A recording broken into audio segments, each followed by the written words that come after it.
blood of Jesus. This is all my hope and peace. Nothing but the blood of Jesus. This is all my righteousness. Nothing but the blood of Jesus.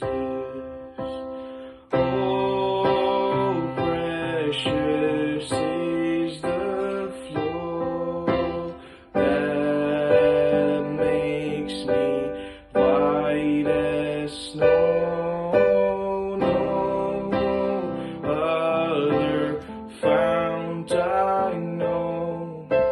Nothing but the blood of Jesus. Oh, precious is the flow that makes me white as snow. No other fount I know. Nothing but the blood of Jesus. Nothing but the blood of Jesus. Nothing but the blood of Jesus. I love you, Lord. You are my strength, the one I trust, the one I love. I love you, Lord. You are my strength, the one I trust, the one I love. I love you, Lord. You are my strength, the one I trust, the one I fell in love with. And even if I'm walking through the darkest valley, I know you're beside me. You're the one who never breaks promises. And even if I'm walking through the darkest valley, I know you're beside me. You're the one who never breaks his promises. And even if I'm walking through the darkest valley, I know you're beside me. You're the one who never breaks his promises. And even if I'm walking through the darkest valley, I know you're beside me. You're the one who never breaks his promises. I love you, Lord. You are my strength, the one I trust, the one I love. I love you, Lord. You are my strength, the one I trust, the one I love. I love you, Lord. You are my strength, the one I trust, the one I fell in love with. And even if I'm walking through the darkest valley, I know you're beside me. You're the one who never breaks his promises.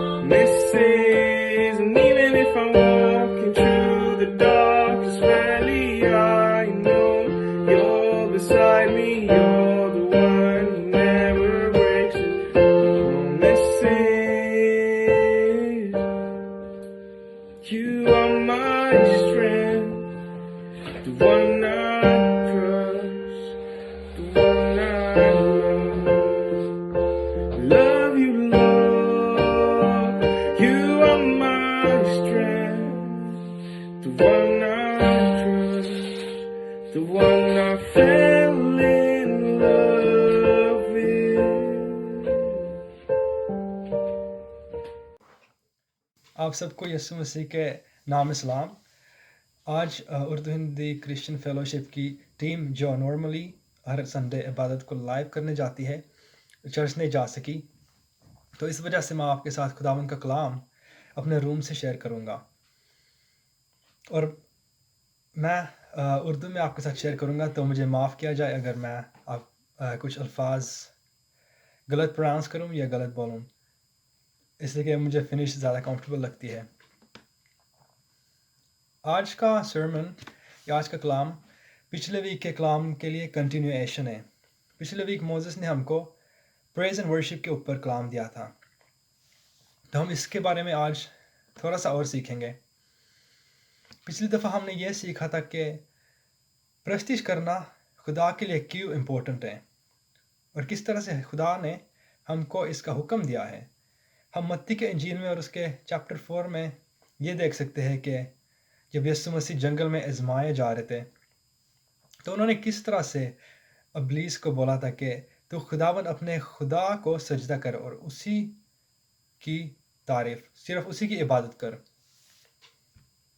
اور ہم نے اس طرح سے یہ بھی دیکھا تھا کہ پرستش کس طرح سے صرف گانا اور بجانا نہیں ہے، بلکہ ایک لائف سٹائل ہے، اور پولس رسول بھی ہم کو یہ سکھاتا ہے کہ اپنی زندگی ایک زندہ قربانی کے طور پہ خدا کو دے دو، اور یہی سچی عبادت ہے۔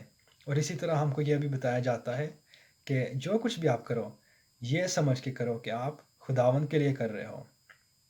موزس نے ہم کو یہ بھی سکھایا تھا کہ ہم کو کس حالت میں پرستش کرنی چاہیے، کہ کس طرح سے ہم کو برے ٹائمز پہ اور اچھے ٹائمز پہ خداوند کی شکر گزاری اور اس کی پرستش کرنی چاہیے۔ اور جب غیر قوموں کے لوگ یا وہ لوگ جو جیزس پہ بلیو نہیں کرتے یہ دیکھیں گے، تو ان کا بھی ایمان، ہم ان کو بھی اس طرح سے یسوع مسیح کے پاس لے کر آ سکتے ہیں۔ تو آج ہم اس کے بارے میں یعنی پرستش کے بارے میں تھوڑا سا اور سیکھیں گے، اور ہم خاص طور پہ یہ دیکھیں گے کہ پریز اینڈ ورشپ ان دونوں الفاظوں کے بیچ میں ڈفرنس کیا ہے، اور ہم بائبل میں سے یہ بھی دیکھیں گے کہ مسیحی ہوتے ہوئے، کرسچن ہوتے ہوئے، خدا نے ہم کو کون سی رسپانسبلٹیز دی ہے، کہ ہم کو کیوں پرستش کرنے کی ضرورت ہے۔ اور ہم یہ بھی دیکھیں گے کہ جب ہم لوگ پرستش کرتے ہیں تو کیا ہوتا ہے، خداوند کس طرح سے ہمارے زندگیوں میں کام کرتا ہے۔ تو اس سے پہلے کہ ہم خدا کے کلام کی طرف بڑھیں، آئے ہم لوگ دعا کریں۔ پیارے آسمانی باپ، میں تیرا شکر کرتا ہوں آج کی خوبصورت دن کے لیے، اور میں تیرا شکر کرتا ہوں کہ میں تیرا کلام خداوند تیرے لوگوں کے ساتھ شیئر کر سکتا ہوں۔ تو تیری پاک روح خداوند میری مدد کرے، اور خداوند ہم سب کے انڈرسٹینڈنگ کھول، خداوند ہم کو اپنی مکاشفہ کا اور وزڈم کا، اپنی مکاشفہ کا اور حکمت کا روح بخش خداوند، کہ ہم تیرے کلام کو سمجھ سکیں، اور خداوند ہم کو اپنی روح سے، اپنے مسا سے، اپنی قوت سے اور اپنے آنکھ سے بھر دے۔ تیرا شکر ہو یسوع، تیرا شکر ہو، تیرے ہی جلالی نام میں، آمین۔ اگر ہم لوگ ڈکشنری میں سے دیکھیں کہ پریز، اس الفاظ پریز کا مطلب کیا ہے، تو ہم کو یہ نظر آتا ہے کہ اس کا مطلب یہ ہے کہ کسی انسان کی یا کسی شخص کی شکر گزاری کرنا، یا کسی شخص کے بارے میں تعریف کرنا، اور تعریف کرنا دونوں خدا کی جا سکتی ہے اور انسان کی بھی کی جا سکتی ہے۔ میں آپ کو یہ بائبل میں سے دکھانا چاہوں گا، اس لیے کہ بائبل میں ہم بہت سی جگہوں میں دیکھ سکتے ہیں کہ کس طرح سے خدا کی بھی تعریف کی جاتی ہے اور کس طرح سے انسان کی بھی تعریف کی جاتی ہے۔ اور پہلا مثال میں آپ کو دوسرے ساموئیل کی کتاب سے اور اس کے چیپٹر 14 اور اس کی 25 آیت سے دکھانا چاہوں گا۔ یہاں پر داؤد بادشاہ کے بیٹے ابیسلم کے بارے میں ذکر کیا گیا ہے، اور یہاں پر کچھ یوں لکھا ہوا ہے۔ دوسرا ساموئیل کی کتاب اور اس کی چیپٹر 14 اور ورس 25۔ اور سارے اسرائیل میں کوئی شخص ابیسلم کی طرح اس کے حسن کے سبب سے تعریف کے قابل نہ تھا، کیونکہ اس کے پاؤں کے تلوے سے سر کے چند تک اس میں کوئی عیب نہ تھا۔ تو اس میں ہم دیکھ سکتے ہیں یہاں پر کس طرح سے کہہ رہے کہ ابیسلم کے تعریف کے لائق کوئی شخص نہیں تھا۔ دوسرا مثال میں آپ کو امثال کی کتاب سے دینا چاہوں گا، اور اس کے چیپٹر 31 سے۔ یہ امثال چیپٹر 31 ایک اچھی بیوی کے بارے میں ہے، ایک اچھی وائف کے بارے میں، وائف کے ایٹریبیوٹس کو ڈسکرائب کرتا ہے۔ تو آئے ہم اس کی ورس 28 دیکھیں۔ پرووربس چیپٹر 31 اینڈ ورس 28۔ یہاں پر کچھ یوں لکھا ہوا ہے: اس کے بیٹے اٹھتے ہیں اور اس سے مبارک کہتے ہیں، اس کا شوہر بھی اس کی تعریف کرتا ہے۔ تو عزیزو، ان دو آیتوں میں سے ہم کو یہ نظر آتا ہے کہ تعریف انسان کی بھی کی جاتی ہے۔ اور جب ہم لوگ بائبل کو پڑھتے ہیں تو ہم کو سارا وقت یہ نظر آتا ہے کہ کس طرح سے ڈفرینٹ جگہ پہ، بہت سی جگہوں پہ، اور خاص طور پہ زبوروں میں یہ لکھا ہوا ہے کہ خداوند کی تعریف کرو۔ تو اسی طرح سے تعریف دونوں خدا کی جاتی ہے اور انسان کی بھی کی جاتی ہے۔ پرستش یعنی ورشپ تعریف سے کچھ یا پریز سے کچھ زیادہ بڑھ کر ہے، کچھ زیادہ ڈیپ ہے۔ ہم بائبل میں سے یہ دیکھ سکتے ہیں کہ پرستش صرف خدا کی جاتی ہے، انسان کی نہیں۔ پرستش ایک ایسا ایکٹ ہے جہاں پر انسان اپنے آپ کو پورے طور پہ کھو جاتا ہے اور خداوند کو اپنے پورے دل سے محبت کرتا ہے، اور پورے دل سے اپنے آپ کو خداوند کے سامنے سرنڈر کر دیتا ہے۔ وہ ایک ایسی چیز ہے جو ہمارے دل سے نکلتی ہے اور ہمارے روح سے نکلتا ہے، اور ہم پریز یا کسی لوگ انسان کی تعریف صرف ہمارے ہونٹوں سے ہی کر سکتے ہیں، لیکن پرستش ہمارے دل سے نکلتی ہے اور صرف ہمارے ہونٹوں سے نہیں نکلتی۔ اور اسی طرح میں آپ کو ایک مثال دے سکتا ہوں۔ اکثر ہم لوگ دیکھتے ہیں کہ چرچ میں لوگ گیت گا رہے ہوتے ہیں یا روحانی سانگس گا رہے ہوتے ہیں، اور اسی طرح کسی کے ہاتھ بھی ایسے اوپر ہو سکتے ہیں۔ تو ہم یہ نہیں جانتے کہ اس شخص کے دل میں اصل میں کیا ہو رہا ہوتا ہے۔ مے بی اس کے سوچ اور اس کا دل کہیں اور ہو، لیکن وہ بس فزیکلی یہ لگ رہا ہے کہ وہ واقعی بہت روحانی اور خدا کی پرستش اور ستائش کر رہا ہے۔ لیکن بائبل ہم کو بتاتے ہے کہ خدا وہ ہے جو ہمارے دلوں کو جانتا ہے، اور وہ ہمارے دلوں کو دیکھتا ہے۔ اور یسایا نبی کے کتاب میں خدا اسرائیل کے قوم کو یہ کہتا بھی ہے کہ آپ صرف میری پرستش اپنے ہونٹوں سے کرتے ہو، لیکن آپ کے دل مجھ سے دور ہے۔ عزیزو، اگر ہم لوگ اس کے بارے میں آگے دیکھیں، ہم سب جانتے ہیں کہ بائبل اس کی اوریجنل لینگویج ہیبریو لینگویج ہے۔ اگر ہم لوگ اولڈ ٹیسٹامنٹ کو دیکھیں، اور اگر ہم لوگ نیو ٹیسٹامنٹ کو دیکھیں تو اس کی اوریجنل لینگویج گریک ہے، یعنی یونانی لینگویج ہے۔ اور بائبل میں ان اوریجنل لینگویج میں، اس اوریجنل زبان میں ڈفرینٹ قسم کے الفاظ پرستش کے لیے استعمال کیے گئے ہیں، اور سب سے کامن ورڈ ہیبریو میں شخا ہے اور گریک میں پروسکونیو، اور ان دونوں کا مطلب سیم ہے۔ ان دونوں کا مطلب یہ ہے کہ ایک شخص کسی دوسرے کے آگے جھک جاتا ہے یا کسی دوسرے کے آگے اپنے منہ کے بھل گر جاتا ہے۔ یونانی لینگویج میں اس کا مطلب یہ بھی ہے کہ آپ کسی شخص کو رسپیکٹ دینے کے لیے اس کے ہاتھ کو چوم رہے ہو۔ تو اسی طرح کی پرستش ہم کو مکاشفہ کی کتاب میں نظر آتی ہے، جہاں پر ہم لوگ خدا کے تخت کے بارے میں پڑھ سکتے ہیں۔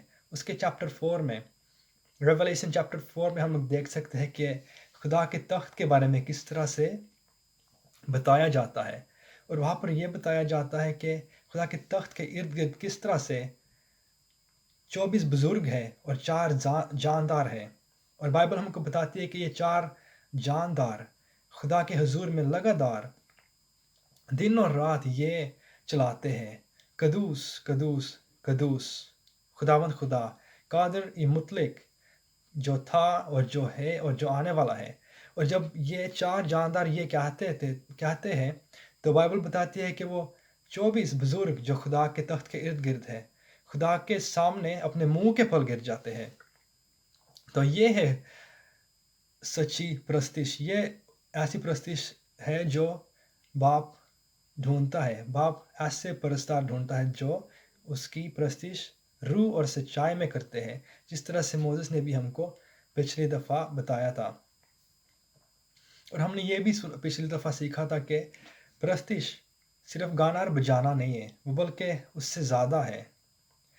بے شک ہم بائبل میں موسٹلی یہ دیکھتے ہیں کہ پرستش کے ساتھ گانا اور بجانا بہت کنیکشن رکھتا ہے، لیکن ہم یہ بھی دیکھ سکتے ہیں کہ پرستش ایک ایسی زندگی ہے جو ہم لوگ خدا کے خوف میں گزارتے ہیں۔ اور جب ہم اس کے بارے میں سوچتے ہیں تو ہم کو یہ ابراہم کے زندگی میں سے نظر آتی ہے جب ہم لوگ پیدائش کی کتاب کو پڑھتے ہیں۔ اگر آپ کے پاس اپنی بائبل ہے تو آپ میرے ساتھ کھول سکتے ہیں پیدائش کی کتاب اور اس کا چیپٹر 22۔ یہ کافی لمبا چیپٹر ہے، تو میں صرف آپ کے ساتھ زبانی اس کو شارٹ کر کے شیئر کروں گا۔ یہاں پر ہم کو کس طرح سے یہ نظر آتا ہے کہ پرستش کیا ہوتی ہے۔ یہاں پر ہم یہ دیکھ سکتے ہیں کہ اس کہانی میں خدا ابراہم کو کس طرح سے آزماتا ہے، اور ابراہم کو ایک دن کہتا ہے کہ آپ اپنے اکلوتے بیٹے اسحاق کو میرے لیے قربان کے طور پہ دے دو۔ تو ابراہم یہ مان کے دوسرے دن اپنے ساتھ کچھ لکڑیاں لیتا ہے، اپنے بیٹے اسحاق کو لیتا ہے، اور اس کے ساتھ بائبل بتاتی ہے کہ اس کے ساتھ 2 جوان آدمیاں ہوتے ہیں، اور وہ اس جگہ پہ جاتے ہیں جہاں پر خدا نے ان کو بتایا کہ وہاں پر آپ نے اسحاق کو قربان کے طور پہ دینا ہے۔ تو اب میرے ساتھ دیکھو کہ 5ویں آیت میں ابراہم اپنے ان جوانوں کو کیا کہتا ہے۔ یہاں پر کچھ یوں لکھا ہوا ہے: تب ابراہم نے اپنے جوانوں سے کہا، تم یہی گدھے کے پاس ٹھہرو، میں اور یہ لڑکا دونوں ذرا وہاں تک جاتے ہیں اور سجدہ کر کے پھر تمہارے پاس لوٹ آئیں گے۔ یہاں پر ابراہم ان جوانوں کو کہہ رہا ہے کہ ہم سجدہ کرنے جا رہے ہیں۔ انگلش ٹرانسلیشن کہتی ہے کہ we are going to worship and then we will come back to you, ہم پرستش کر کے واپس آئیں گے۔ تو یہاں پر کچھ انسٹرومنٹس کا، میوزیکل انسٹرومنٹس کا یا گانے کا ذکر نہیں ہوا، یہاں پر بس یہ ہم کو نظر آتا ہے کہ ابراہم خدا کے حکم کو مان رہا ہے، جو خدا نے اس کو بات بولی ہے وہ خدا کے خوف میں مان رہا ہے۔ اور آخر میں ہم کو یہ نظر آتا ہے کہ خدا کس طرح سے امپریس ہوا تھا، اور خدا کے فرشتے نے ابراہم کو بولا تھا کہ اب خداوند جانتا ہے کہ تو واقعی خدا سے ڈرتا ہے، اور خدا نے ابراہم کے بیٹے کو اسحاق کو بچا لیا، اور خدا نے اس کو ایک سینگ پرووائڈ کیا، اور اس نے یہ سینگ خداوند کے حضور میں قربانی کے طور پہ دے دیا۔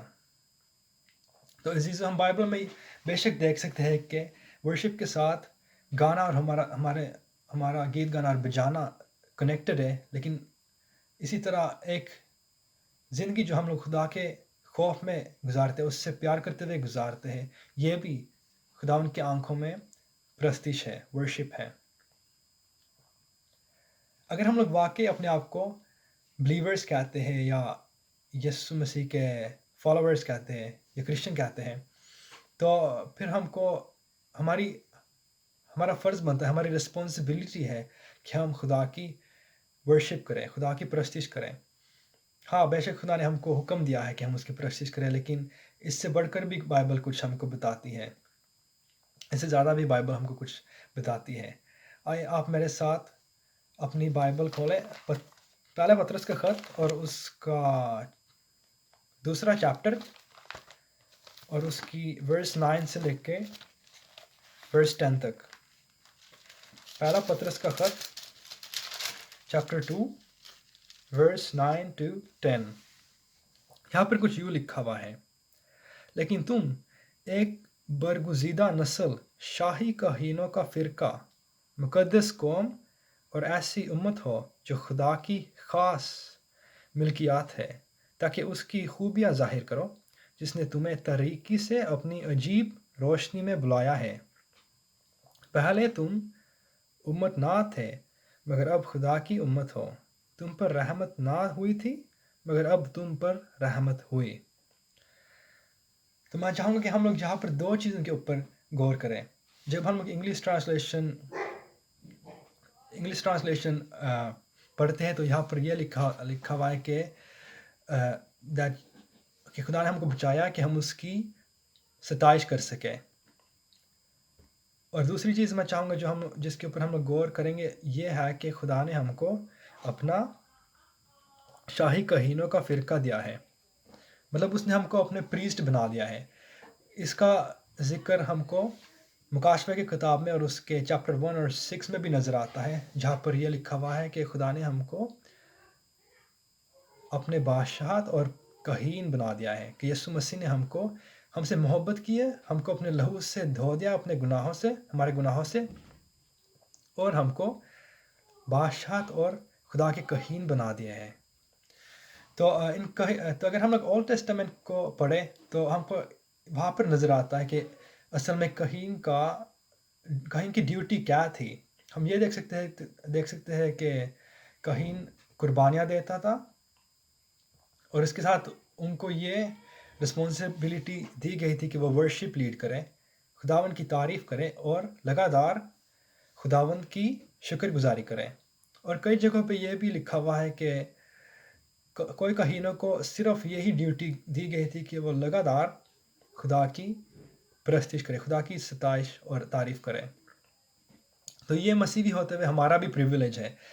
بائبل کہتی ہے کہ ہم اس کے کہین ہیں، ہم خدا کے کہین ہیں. تو ہمارا فرض بنتا ہے اور ہماری پریویلیج ہے کہ ہم لگاتار اس کی پرستش کریں اور اس کو اپنے پورے دل سے، پورے عقل سے اور پورے زور سے محبت کریں.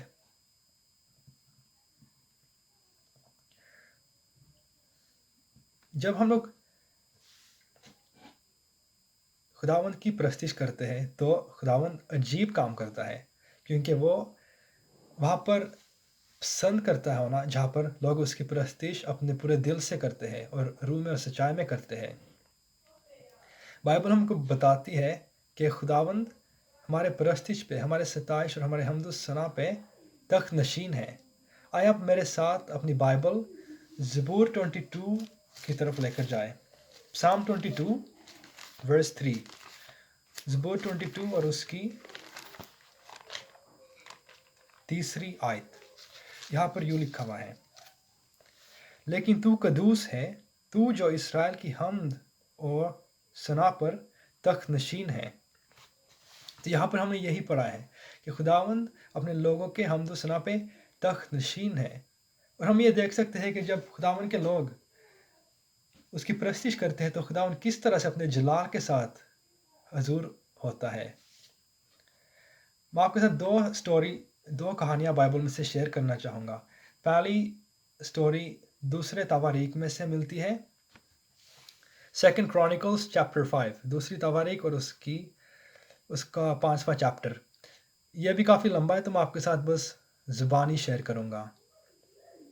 یہاں پہ ہم اس کے بارے میں پڑھ سکتے ہیں کہ سلمان بادشاہ کس طرح سے خدا کے عہد کے صندوق کو یروشلم میں لے کر آتا ہے، اور اس کے بعد جب وہ اس کو اس ہیکل میں رکھ دیتے ہیں جو سلمان نے خداوند کے لیے بنائی ہوتی ہے، تو سلمان کہینوں کو حکم دیتا ہے کہ وہ اپنے انسٹرومنٹس کے ساتھ خداوند کے لیے گائیں اور بجائیں اور خداوند کی تعریف کریں. تو جب وہ خداوند کی تعریف کرنا شروع ہوتے ہیں، جب وہ خداوند کی پرستش کرنا شروع کرتے ہیں، تو بائبل بتاتی ہے کہ وہ ہیکل خدا کے کلاؤڈ سے، بادل سے بھر جاتا ہے، خداوند کے جلال سے بھر جاتا ہے. اور یہ ان کہینوں کو اپنی ڈیوٹی روکنی پڑتی ہے اس وجہ سے کہ وہ ہیکل خدا کے جلال سے بھر جاتی ہے. اسی طرح سے ہم کو دوسری کہانی رسولوں کے اعمال میں ملتی ہے، جہاں پر ہم دیکھ سکتے ہیں اور پڑھ سکتے ہیں. یہ رسولوں کے اعمال میں ایکٹس چیپٹر 16، رسولوں کے اعمال اور اس کا چیپٹر 16 ہے. یہ کہانی وہاں سے ہم کو ملتی ہے. اور یہاں پر ہم دیکھ سکتے ہیں کہ پولس اور سیلاس کس طرح سے جیل میں ڈالے جاتے ہیں، کیونکہ پولس ایک لڑکی کے اندر سے بدرو کو نکالتا ہے، اور اس بدرو کی وجہ سے اس لڑکی کی فیملی کافی پیسے کما رہی ہوتی ہے، کیونکہ اس کی وجہ سے یہ لڑکی فارچون ٹیلنگ کرتی ہے. اردو میں شاید گیب گوئی کہتے ہیں، یا ایٹ لیسٹ میرے بائبل میں یہ لکھا ہوا ہے. تو جب پولس یہ بدرو نکالتا ہے تو اس گھر آنے کے پیسے بھی آنا بند ہو جاتے ہیں، اور یہ فیملی غصہ ہو جاتی ہے. اور بائبل بتاتی ہے کہ وہ پولس اور سلاس کو پکڑ کے جیل میں ڈال دیتے ہیں. اور جب ہم لوگ اس کہانی کو آگے پڑھتے ہیں تو ہم یہ دیکھ سکتے ہیں کہ آدھی رات کو پولس اور سلاس دعا کر رہے ہوتے ہیں اور خداوند کے حضور میں گیت گا رہے ہوتے ہیں، اور ایک دم وہاں پر پوری جگہ پہ اس پورے جیل میں زلزلہ آ جاتا ہے اور سارے دروازے کھل جاتے ہیں اور سب کے جو چینز ہوتے ہیں وہ کھل جاتی ہیں.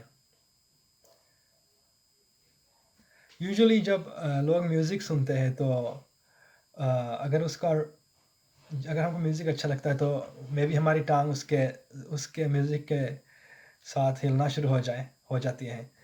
تو کسی پریچر نے بولا تھا کہ اسی طرح جب پولس اور سلاس خداوند کے حضور میں گیت گا رہے تھے تو خداوند کو ان کا گانا اور بجانا ان کی پرستش اتنی پسند آئے کہ خداوند اپنی ٹانگ ہلانے لگ گیا اور اس وجہ سے پوری جگہ پہ زلزلہ آ گیا اور وہ پوری جگہ ہل گئی. تو یہ بس کچھ ایسے ایگزامپلس ہیں جو ہم کو بائبل سے نظر آتے ہیں کہ جب ہم لوگ پورے دل سے خداوند کی پرستش کرتے ہیں تو خداوند کیا کرتا ہے، کس طرح سے اپنا جلال ہمارے زندگیوں پہ ظاہر کرتا ہے اور کس طرح سے وہ واقعی ہمارے پرستش پہ تخت نشین ہے، ہمارے حمد و ثنا پہ تخت نشین ہے. اور ہم نے سنا ہوگا کہ کافی دفعہ جب لوگ خداوند کی پرستش کرتے ہیں تو لوگ ہیل بھی ہوتے ہیں اور چھٹکارا پاتے ہیں اور ان کی زندگی میں عجیب کام ہوتے ہیں. خداوند کی حضوری کس طرح سے ان کو چھو لیتی ہے. تو عزیزو، آج ہم نے 3 ڈفرینٹ چیزوں کے اوپر غور کیا ہے. سب سے پہلے ہم نے یہ دیکھا تھا کہ پریز اینڈ ورشپ، ان الفاظوں کے بیچ میں ڈفرینس کیا ہے. پریز یہ ہے کہ آپ کسی کو شکر گزاری دکھاتے ہو اور کسی کی تعریف کرتے ہو، اور یہ دونوں کے لیے کی جا سکتی ہے، دونوں خدا کے لیے اور انسان کے لیے. پرستش اس سے بڑھ کر ہے، ورشپ اس سے بڑھ کر ہے، اور یہ صرف خدا کی جاتی ہے. ایک ایسا ایکٹ ہے جس میں ہم اپنے آپ کو پورا کھو جاتے ہیں خداوند کی حضوری میں اور خداوند سے اپنے پورے دل سے محبت کرتے ہیں اور اس کے تابع ہو جاتے ہیں اور ایک زندگی اس کے خوف میں گزارتے ہیں، اور یہ ہمیشہ ہمارے دل سے ہی شروع ہوتی ہے.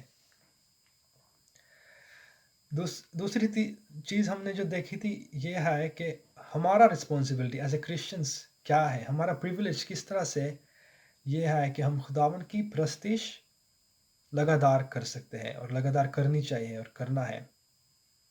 آخر میں ہم نے یہ دیکھا تھا کہ خداوند کس طرح سے اپنے لوگوں کی حمد و ثنا پہ تخت نشین ہوتا ہے، اور جب ہم لوگ اس کی پرستش اپنے پورے دل سے کرتے ہیں تو وہ کس طرح سے عجیب کام کرتا ہے.